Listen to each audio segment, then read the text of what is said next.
Hello दोस्तों, हम बात करने जा रहे हैं ब्लड के कंपोजिशन की। हमने ब्लड के कंपोजिशन के अंदर ब्लड प्लाज्मा को पढ़ लिया था।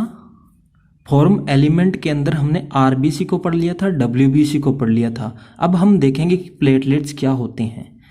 एनसीईआरटी के अंदर प्लेटलेट्स को थ्रोम्बोसाइट भी बोला गया है, लेकिन इनके अंदर कुछ डिफरेंस होता है दोस्तों, जो हम यहाँ जानेंगे।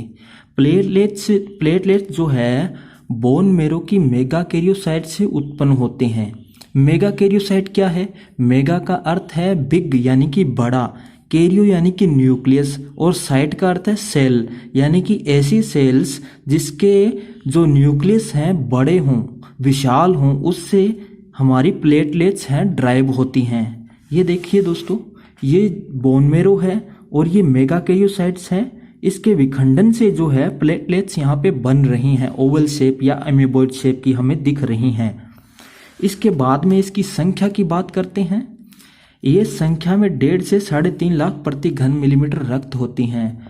अब याद रखना, प्लेटलेट्स के अंदर न्यूक्लियस नहीं होता, ये ई न्यूक्लिएटेड हैं। और प्लेटलेट्स के वर्क की बात करें तो इनका कार्य क्या है?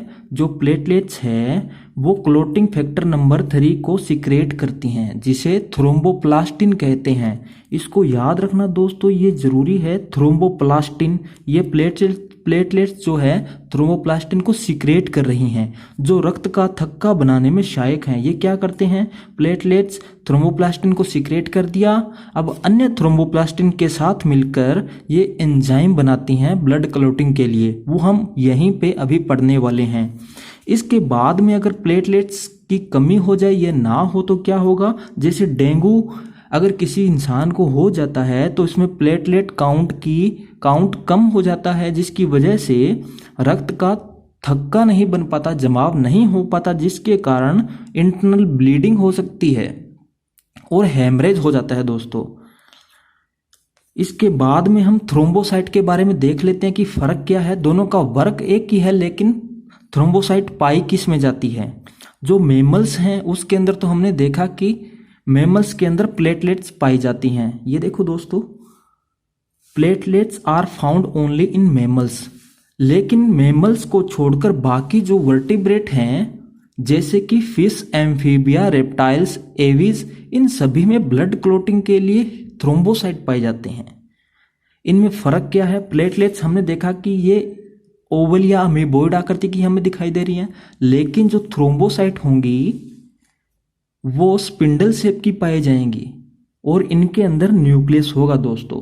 ये फर्क था, लेकिन एनसीईआरटी के अंदर दोनों को अभी यहाँ पे प्लेटलेट्स और थ्रोम्बोसाइट दोनों को बराबर रखा हुआ है। तो हम यहीं पे इसका ये देखें कि प्लेटलेट्स और थ्रोम्बोसाइट एक ही हैं दोस्तों। इसके बाद में हम देख लेते हैं कि ब्लड क्लॉटिंग किस टाइप होता है। हमने देखा कि प्लेटलेट्स जो है थ्रोम्बोप्लास्टिन सिक्रेट कर रही हैं, जिसे ब्लड क्लॉटिंग फैक्टर नंबर 3 बोल रहे हैं। इसके बाद में हमें, जैसे ये उंगली है, इस पे कहीं चोट लग जाए तो ब्लीडिंग हो रही है जैसे, तो ये जो इंजर्ड टिश्यू होगा यहाँ पे जहाँ पे चोट लगी है, वो भी एक केमिकल सिक्रिएट करेगा जिसे थ्रोम्बोप्लास्टिन बोलते हैं। अब आप कहोगे कि प्लेटलेट्स भी थ्रोम्बोप्लास्टिन सिक्रिएट कर रही हैं और इंजर्ड टिश्यू भी थ्रोम्बोप्लास्टिन सिक्रिएट कर रहा है, इसका क्या मतलब हुआ? ये दोनों एक ही हैं? नहीं दोस्तों, ये जो थ्रोम्बोप्लास्टिन है प्लेटलेट वाला, ये फैक्टर नंबर 3 जो है ये फास्फोलिपिड का बना हुआ है, लेकिन ये जो इंजर्ड टिश्यू थ्रोम्बोप्लास्टिन को सिक्रेट कर रहा है वो लिपोप्रोटीन है दोस्तों।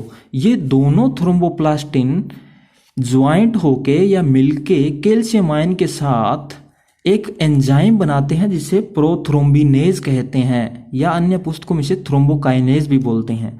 ये प्रोथ्रोम्बिनेज क्या करेगा कि ये जो प्लाज्मा के अंदर इनएक्टिव स्टेट के अंदर प्रोथ्रोम्बिन होता है, उसको थ्रोम्बिन में कन्वर्ट कर देगा। एक्टिव फॉर्म है थ्रोम्बिन।